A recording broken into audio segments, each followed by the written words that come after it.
Boa noite a todos. Boa noite. Eu me chamo Maísa Zeferino. Eu me chamo Daiane Rodrigues. E o que a gente vai fazer aqui? O que será? Bom, primeiramente a gente está dando continuidade ao nosso projeto, que é um videocast. Já foi iniciado pelos nossos colegas, né, a Sayonara Batista e o Fernandes. Eles falaram sobre a obra O Cortiço no primeiro episódio.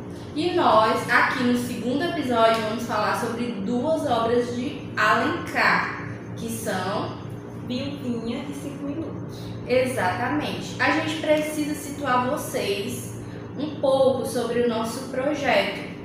O nosso projeto de extensão, ele é muito importante na nossa grade curricular da Universidade Estadual Vale do Acaraú, situado na cidade de Sobral. Como ele é um projeto muito importante, a gente precisa ali de uma organização, de uma mentoria bem forte. E para isso, nós temos a Ednete Tomás nesse posto, né? De nos organizar, de nos orientar e de nos auxiliar nesse passo a passo, nesse percurso.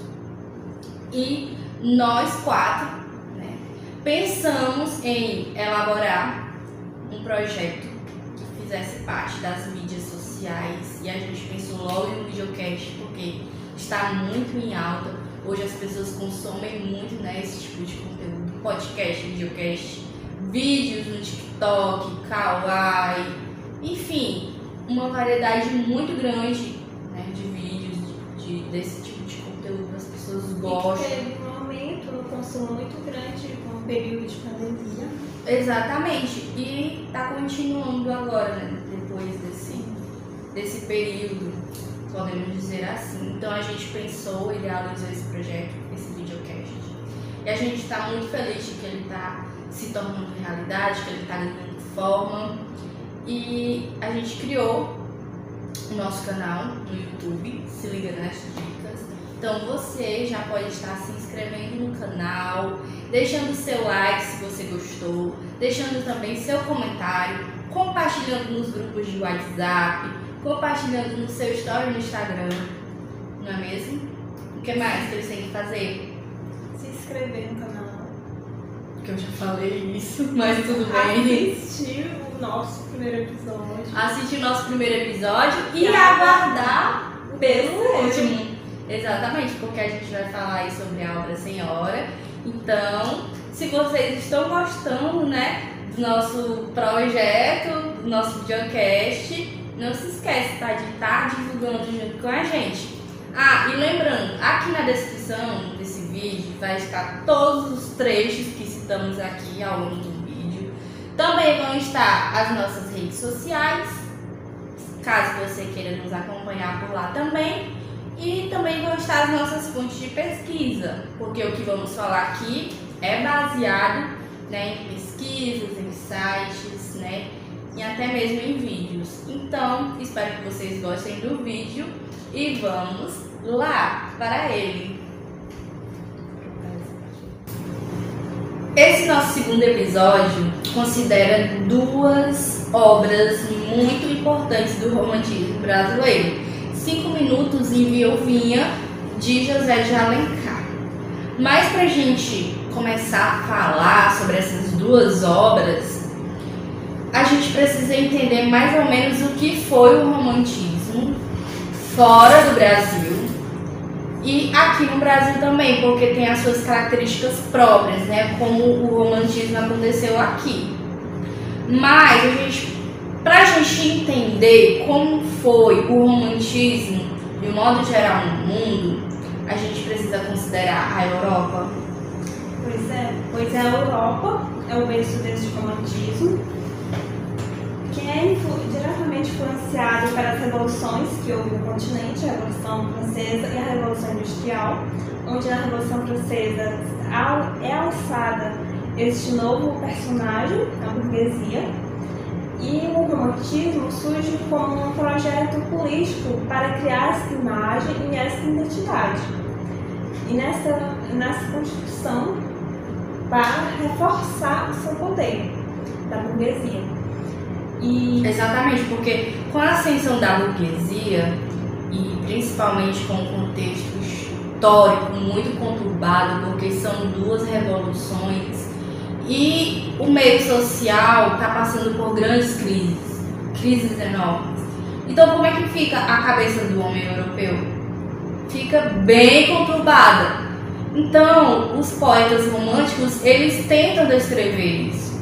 Quando a gente pega uma poesia romântica lá de fora, a gente percebe que eles estão muito angustiados, né? Eles se individualizam muito, eles não se sentem pertencentes àquela sociedade por conta dessas crises. Enfim, eles tentam mostrar a sua dor ao mundo, a sua dor é gigante, a sua dor é única, e é muito isso que acontece no romantismo, assim, no mundo. Mas aqui no Brasil, o Brasil, como você colocou, ele acaba bebendo dessas fontes lá de fora. Mas também ele... sendo influenciado principalmente pelo português Lord Byron, em poesia, os poetas românticos, principalmente na fase da poesia. Como o Brasil acaba se influenciando muito pela Europa, então as características gerais vão ter nas obras aqui, né? Os autores, eles vão se deixar ir por esse caminho do individualismo, do sentimentalismo, do exagero das emoções e das qualidades, principalmente do amor e da mulher. Tudo vai ser muito idealizado, né? A vida é muito idealizada, mas em contrapartida, quando o poeta ele sente um sofrimento, aquele sofrimento ele é gigante e que ele precisa até de uma escapatória para aquilo, né? Às vezes é pelo sonho, às vezes é pela morte. Então, o autor, às vezes, no meio dessa perdição em que ele se conta, ele tenta achar uma saída. E isso é muito retratado nos textos que a gente vê. E aqui no Brasil, a gente precisa entender que o romantismo ele teve início em 1836, com a publicação da obra Suspiros Poéticos e Saudades, de Gonçalves de Magalhães. E a partir daí, né, com essa obra fazendo sucesso, com a inauguração desse novo movimento literário aqui no Brasil, os poetas eles acabam se deixando ir, né, se deixando influenciar por isso e acabam produzindo mais e mais sobre isso porque está no gosto da população, né? Principalmente porque quem consome esse tipo de obra são mais os burgueses. Então o romantismo é um movimento, né, é um veio artístico muito voltado para a burguesia. É um detalhe que você não pode se esquecer, né? Esse fato. E também outra coisa é que aqui no Brasil, né, o que estava acontecendo no contexto, né, o que estava acontecendo aqui nos limites no território brasileiro. O Brasil, ele estava caminhando na sua independência, porque até pouco tempo atrás, né, nesse período romântico, o Brasil ele era uma colônia, né? E para quem conhece um pouco de história sabe que as colônias eram para ser exploradas, né? Tudo daqui era extraído especiarias, minerais valiosos, enfim, tudo era extraído e enviado para a metrópole, no caso, Portugal. Então aqui não tinha investimentos. E a partir do momento que o Brasil sai dessa condição, né, de se submeter a essas coisas, né, nessa condição assim, a partir do momento que o Brasil ele se liberta disso, vai criando um espírito de independência, de nação, eles vão ganhando forma enquanto nação. E isso com certeza, com toda certeza, acaba influenciando a literatura, né? Então, aqui, os textos, eles vão falar sobre o quê? Sobre esse espírito de nação, esse nacionalismo muito, muito, muito aflorado. Tanto é que eles vão buscar os símbolos que caracterizam o Brasil. E eles vão encontrar onde? no índio. O índio agora é o símbolo nacional. Além do índio, temos a nossa paisagem, que engloba a fauna e a flora brasileira. Então elas sempre vão ser exaltadas, né, e dignas de todo louvor nas produções. Se você já leu Alencar, você sabe o que eu tô falando, não sabe?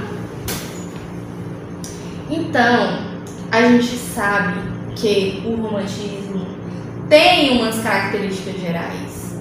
E o Brasil, né, também acaba pegando essas características gerais, que é o teocentrismo. Então, nas obras que a gente vai considerar aqui, tanto os 5 Minutos como Viuvinha, vai ter muito dessa religião, principalmente a católica, né? O cristianismo ele vai ser muito forte nos versos, nas linhas, enfim, vai estar muito presente.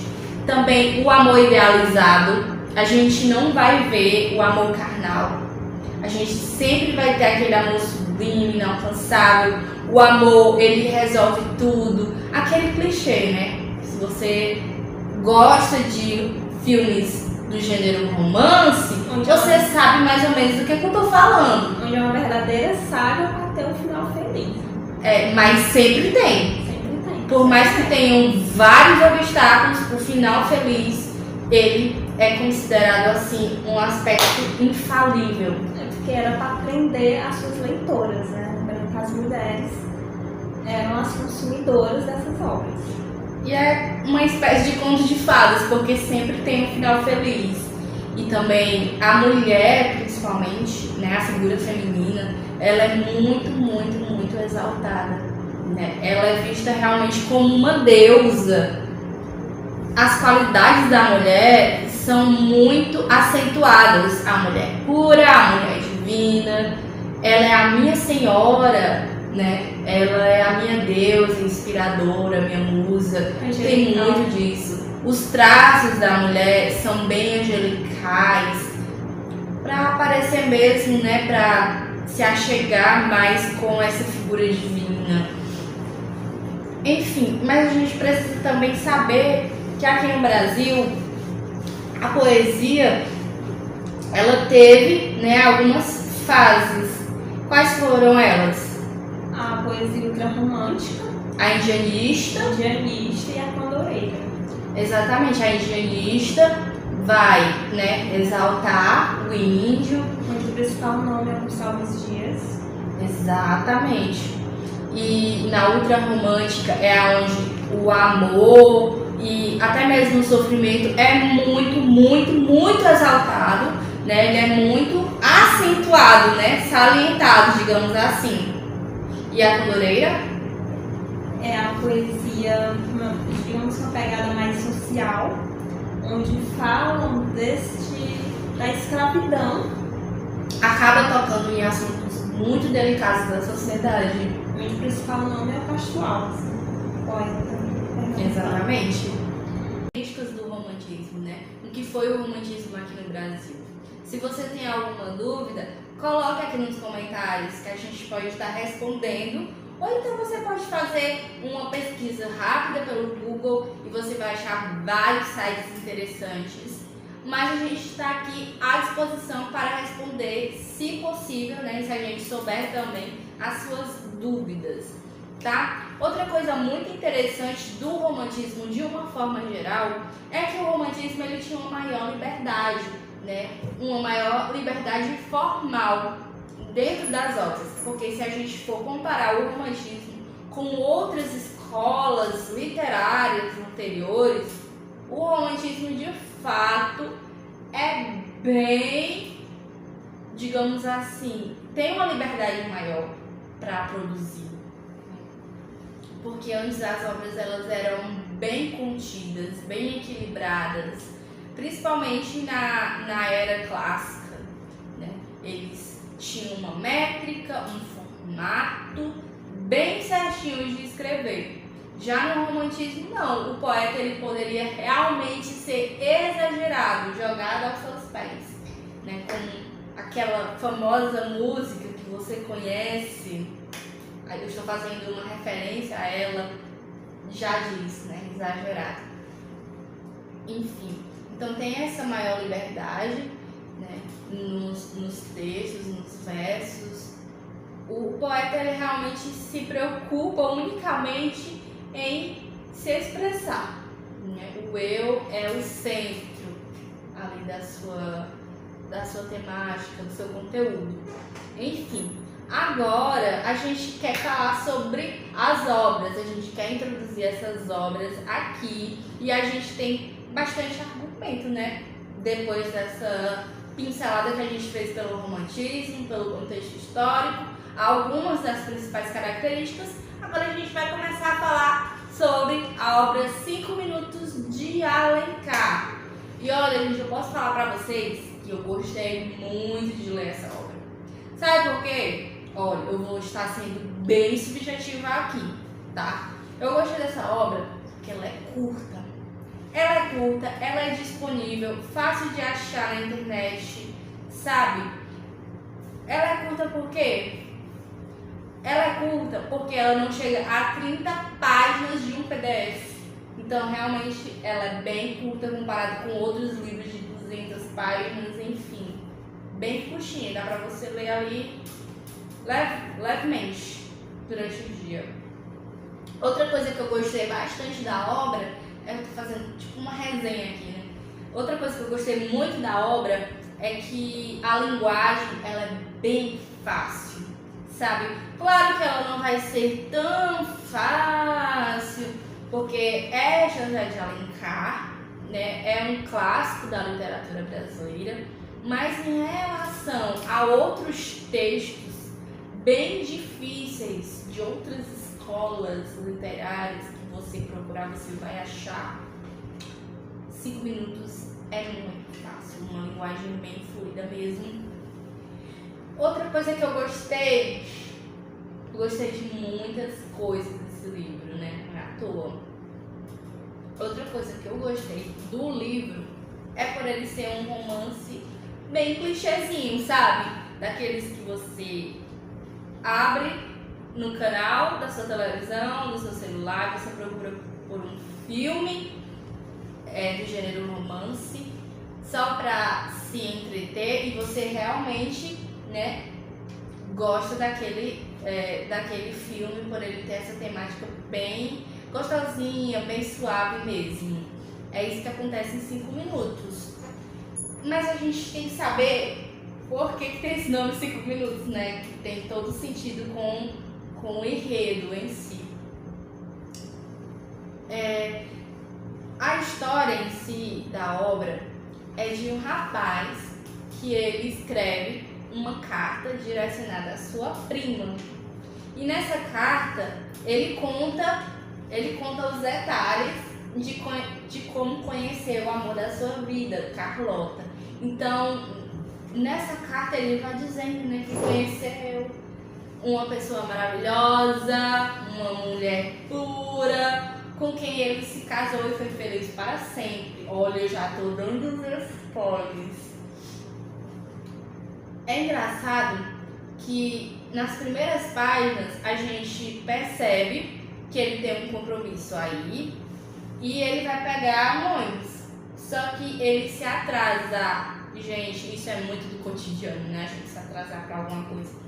Ele se atrasa 5 minutos e o que acaba acontecendo? Ele perde o seu ônibus. E nisso ele vai ter que pegar outro transporte para ir para o seu destino. E nesse segundo transporte que ele vê, no caso que ele entra, ele encontra a mulher perfeita lá, né? Então ele se senta ao lado dela, ele tem uns toques suaves com ela, tem uma troca de olhares e nisso ele acaba se apaixonando por ela, ele acaba amando aquela mulher, é como se fosse um amor à primeira vista. Mas por que é como se fosse? É porque ele não viu ela. Ele não viu, ele não sabe como ela é. Porque ela está coberta por um véu. Então, ele se apaixona por uma pessoa que ele nunca viu na vida. Então é só aquela imaginação dele, né? Aquele sentimento, enfim.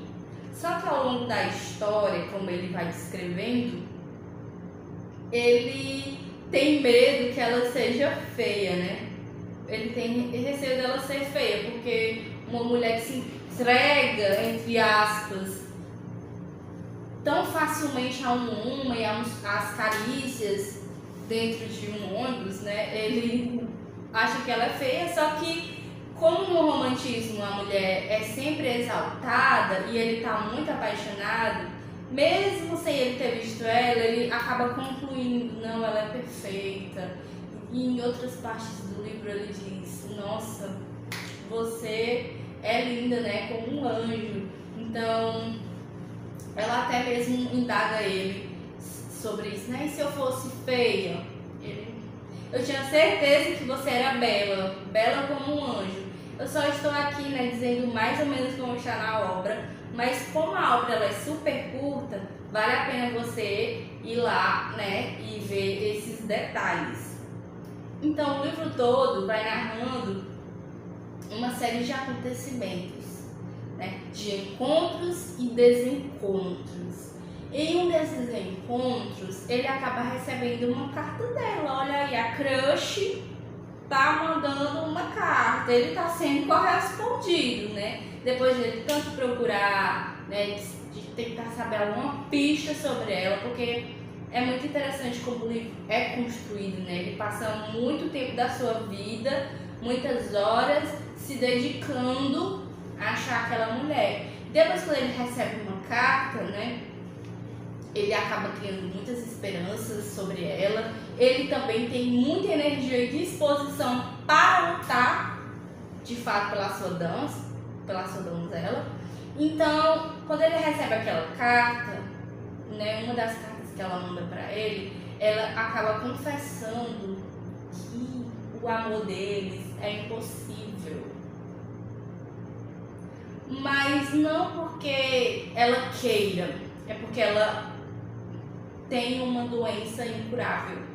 Então imagina aí você estar louco, apaixonado, obsessivo realmente por uma pessoa que você idealiza, você diz, aquela pessoa, fulano de tal, é o amor da minha vida para sempre, vou casar, ter filhos, morar em um lugar isolado, e de repente você recebe em uma carta dizendo que a pessoa está com uma doença incurável. É um baque mesmo. Imagina como deve ter ficado, né, o coraçãozinho dele. Só que ele não se deixa se abalar, não. Uma doença incurável não o impede de amá-la. Veja só. Na página 9, ele diz: amar, sentir-se amado, é sempre um gozo imenso e um grande consolo para a desgraça. Então, aonde ele se refugia? No amor. O amor é a solução para tudo. Então, só o fato de existir reciprocidade nessa relação, né? Ele está amando. Mas não é só ele, né? É uma via de mão dupla. Ela também está o amando. Então, nessa situação, existe a felicidade dele, existe o combustível para ele enfrentar tudo. Então a doença, nessa obra, não impede de amar ou de desistir dela, né? Muito pelo contrário, ele fica realmente mais louco por ela, faz inúmeras viagens, vários sacrifícios pela sua amada. Ele realmente está disposto a tudo. E outro detalhe interessante sobre essa obra é que a gente pensa assim, nossa, eles se conheceram ali no ônibus e já estava tendo aquela aproximação, ela deixou ele se encostar nela e trocar carícias. Gente, mas ela já tinha um crush nele, ela já gostava dele há muito tempo. E não é minha teoria não, ela confessa em uma carta também que ela já estava de olho nele, ó, há muito tempo. Ela sempre o via passar em algumas ruas e eu já imagino, né, ela vendo ele achando ele atraente, então ela também estava apaixonada. A famosa paixão platônica. Sim, mas não só paixão, né? Ela estava realmente amando ele, porque a gente via que era amor de verdade. Então depois disso, eles estão extremamente apaixonados, então eles vão achar circunstâncias, ocasiões para que esse amor se concretize. E uma das cenas no livro, para você que tem curiosidade de ler esse livro, e para você que já leu, mas não está lembrado dessa parte, eles se beijam em um determinado momento da obra. E não é um beijo qualquer, né? Por mais que seja o beijinho deles e que todo mundo acha fofo, enfim, é um momento de cura. Mas em que sentido, Maís, é um momento de cura? Ela se cura da doença que era dita nas páginas que era incurável. Então, assim, gente, ela está boa de saúde por causa de um beijo, né? E até mesmo na obra tem um médico que tenta explicar mais ou menos como isso aconteceu, mas quem é leitor sabe, não, foi o amor que curou. E realmente foi essa a intenção de Alencar, né? Ao fazer esse contexto, essas cenas, era isso que ele queria dizer, né?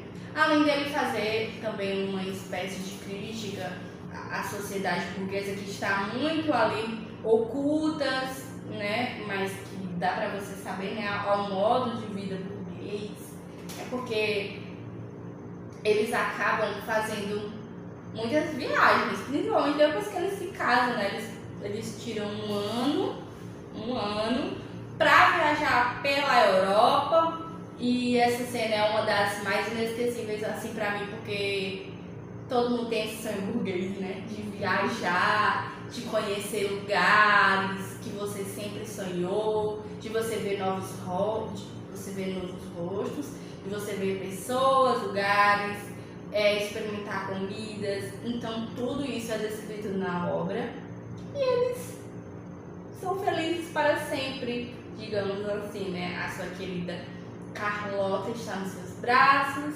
E depois desse tempo, né, de um ano viajando, curtindo, aproveitando a vida doidado, eles voltam para o Brasil e aqui eles vão ter uma vida mais confortável, mais pacata, porque eles vão morar, né, ali naquele paraíso de Minas Gerais. Então, daí a gente acabou de considerar 5 minutos e agora a gente quer saber um pouco mais sobre a obra Viuvinha. Conta aí pra gente. Bom, a obra Viuvinha, como também a história se resume também pelo título, né? Assim como 5 minutos, algo relacionado a algo da história, o começo de tudo, né, da história. É muito de Alencar. Sim. E Viuvinha, eu vou contar a história de uma viuvinha. Mas vamos lá com o começo desse início romance. pra gente entender, né? Quem é Jorge e quem é Carolina, porque são os personagens principais, né? A obra contém outros personagens, mas eles são os personagens principais e a gente precisa entender um pouco deles. O Jorge, ele é filho de um rico comerciante do Rio de Janeiro e logo ele fica órfão, né? Ele perde o pai dele e passa a ser gerida a sua fortuna por um tutor, fica cuidando das suas finanças. Mas quando ele completa a maioridade, ele vai gastar a seu bel prazer o seu dinheiro, né? Rico, a sua fortuna. Rico, novinho e bem Burguês. falado na cidade, no sentido de ter a fama, né, de homem novo e rico, ele vai usufruir desse bem, né, desse momento. Com um bom homem burguês, ele sai gastando para as noites do Rio de Janeiro, com mulheres, com gastos em festas, bebidas, até que num belo dia tem aquele chamado pela a religião, né? Como já foi mencionado, a religião é sempre presente nas obras do romantismo. Deus é muito citado, né, nas as obras. Sim. E ele se vê com o impulso de ir para uma missa, e nessa missa ele conhece o seu grande amor, uma jovem de 15 anos chamada Carolina, e ele se apaixona no primeiro olhar, e neste, né? Gente, pra alguém se apaixonar por alguém em uma missa, é porque ali é um amor ali bem sublime, né? Não tem nada de carnal. E nessa discussão, novamente, daquela discussão de uma jovem muito pura, angelical, traços angelicais, com a personagem de 5 minutos. E desenrola muito rapidamente esse romance, a aproximação, e logo eles se tornam noivos.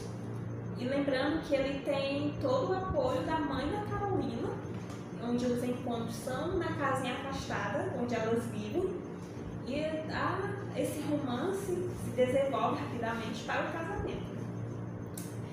E com todos os gastos que ele fazia antes, né, de encontrar com a Carolina, que ele muda totalmente os seus hábitos por causa da Carolina. E antes do casamento, ele ia ter uma reunião com o seu tutor, o Sr. Almeida, onde repassaram a sua real situação financeira. Onde ele estava endividado, tinha perdido toda a sua fortuna, e ele descobre que o seu pai também havia dívidas, e ele se vê na obrigação de limpar o nome do seu pai, porque há muita questão da honra, né? Porque visto que há uma questão do heroísmo, né? Então ele vai honrar o nome do pai dele. Aí ele fica nesse beco sem saída, ele não pode também largar a Carolina, porque ia manchar o nome dela, né? A honra dela, ser largada nas vésperas do casamento. Então ele podia simplesmente deixar a Carolina e não podia simplesmente casar e não ter como sustentar uma nova família. Então ele decide isso numa noite solitária, né? Também uma premissa do romantismo, uma noite solitária, onde fica ali com todos os problemas, onde ele acha que não há solução. É a noite da Beth. Ele encontra a solução, que é pôr fim em tudo, né? Que é a prática do suicídio. E há um casamento num clima assim, nada agradável, né? O Jorge lá com a cara de enterro, mas há um casamento mesmo assim, e na noite de núpcias ele simplesmente dobra a Carolina e sai do quarto para realizar o que ele vinha planejando na sua mente, que é realizar o suicídio e por fim a vida dele. Mas quando ele chega lá já tá um pouco lá no chão, que tinha acabado de fazer a ideia dele, né? E justamente essa pessoa que se suicidado, ele dá 2 tiros no rosto, então ele fica irreconhecível, né? Não dá para reconhecer de quem é aquele corpo. Então o Jorge ele se aproveita disso e passa a identidade dessa pessoa que havia se suicidado, deixando um bilhetinho, né, explicando o fim dele, e parte com uma nova vida.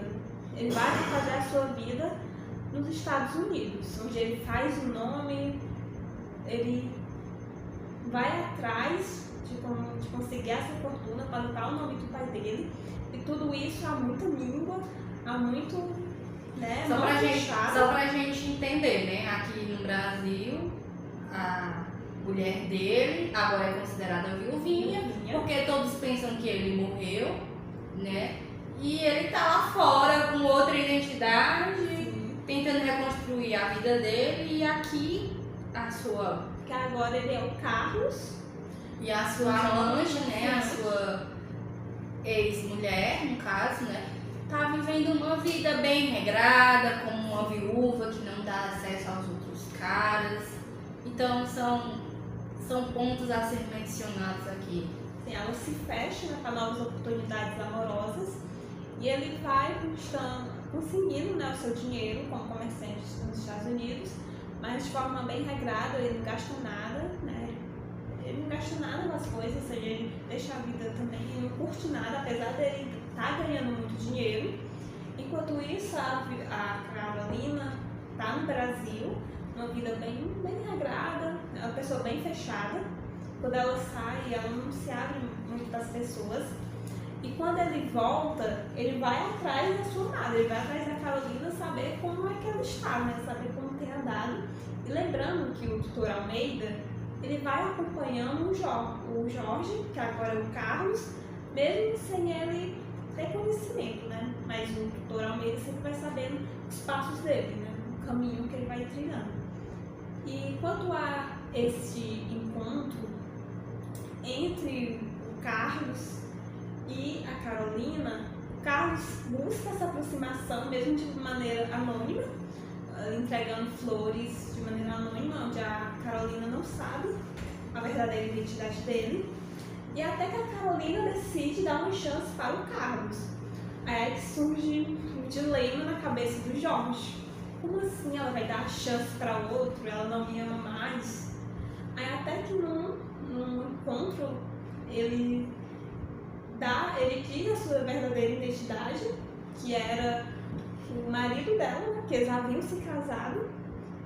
E aí há finalmente o final feliz dos personagens, onde ele tem o momento ali da consumação do casamento deles, né, da vida de casado, e eles passam a viver junto com a mãe da Carolina, também uma casinha afastada, né, onde aí a questão do escapismo, fugir das coisas da sociedade. Principalmente do urbano. Sim, né, aí eles passam a viver na casinha afastada, assim também como a gente vê semelhanças, assim também como os personagens de 5 minutos. A obra em si tem muita semelhança com o livro considerado anteriormente, né? As características da mulher, o amor idealizado. Também o livro acaba tendo uma carga mais de subjetivo, né? De ser subjetivo, no sentido de que o narrador ele se coloca, né, com as suas impressões, as suas expressões também. Então, nas duas obras a gente consegue ver as características gerais e centrais do romantismo que nós consideramos no início do nosso episódio, né? Então, para finalizar, a gente quer dizer que a gente está muito feliz, né, primeiramente, de ter chegado a esse ponto do nosso projeto. A gente está basicamente indo para o final, né, do nosso projeto. Talvez a gente pode abrir novas temporadas, porque essa é a primeira temporada com 3, né, episódios. Mas quem sabe a gente abra uma próxima temporada, chame mais pessoas, convidados, enfim. Coloquem aqui nos comentários se vocês querem ver isso, tá? E outra coisa, o nosso videocast, ele foi criado com uma intenção, com um objetivo. Claro que o público geral é para todas as pessoas que têm interesse em conhecer um pouco mais sobre a literatura brasileira. Então você que é fascinado por nossos autores, você pode estar assistindo o nosso videocast, voltando e reassistindo, compartilhando com seus amigos, compartilhando nas suas redes sociais e divulguem muito o nosso projeto. Mas nós também temos um público em específico, já que a gente está considerando 2 obras que caem pelo vestibular do Brasil todo. Então você que está aí se preparando para fazer uma prova desse nível, né, você pode estar reassistindo o nosso episódio, né, e tá considerando, porque o primeiro episódio foi considerado postiço, o segundo, essas 2 obras de Alencar, 5 Minutos e Viuvinha, e o terceiro vai ser considerado Senhora. Então, assim, são clássicos que todo mundo precisa ler e pesquisar também outras coisas a respeito, né? Então, na hora da sua prova, o que você tem que fazer? Você tem que se concentrar, né? E se cair algum trecho dessas obras, como você assistiu o nosso videocast, né? Você vai ter uma noção mais ou menos do que se trata. Pelo menos a gente espera que você tenha essa noção, mas é muito bom que sempre vocês tenham o livro do seu lado, né? Nos seus estudos, vocês precisam ler. Claro que essas obras elas são curtinhas, por mais que o seu tempo seja corrido, você vai ter como ler, né? Qual é a dica que você dá, Daiane, para os nossos, digamos, pré-vestibulandos? Bom, além de ler a obra, né, buscar ajuda nesses meios digitais, né? Porque assim onde está o nosso vídeo, há muitos vídeos explicativos onde a gente pode entrar em contato com a literatura, né? A gente então, pensou o gosto pela leitura da literatura. A gente pensou em fazer esse projeto de uma forma mais descontraída. Não é bem uma videoaula, mas também não é uma conversa super informal. Aqui tem um pouco das nossas impressões pessoais, mas também tem um embasamento teórico, né? Porque quando a gente coloca aqui as características do romantismo, não é porque a gente tirou tudo da nossa cabeça, a gente fez uma pesquisa prévia, mas também dá para identificar facilmente essas características quando você está lendo. Em vários momentos eu retirei trechos das obras porque se encaixam perfeitamente naqueles pontos que são colocados como pertencentes, né, ao romantismo de um modo geral. E agora você tem um trabalhinho aí, tá? Agora não tem muito a ver com as nossas obras, mas tem a ver com o nosso videocast.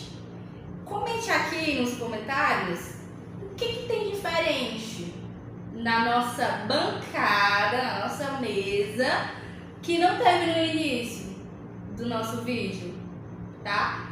A gente não vai falar o que tem de diferente, não dê pistas, tá? Você tá dando pistas aí que eu sei. Comente aqui é só pra descontrair mesmo, pra vocês verem que a gente tá sendo bem espontâneos, tá? Enfim, gente, chegou de brincadeiras, a gente encerra o nosso episódio e fiquem aguardando pelo terceiro. Beijos e até breve!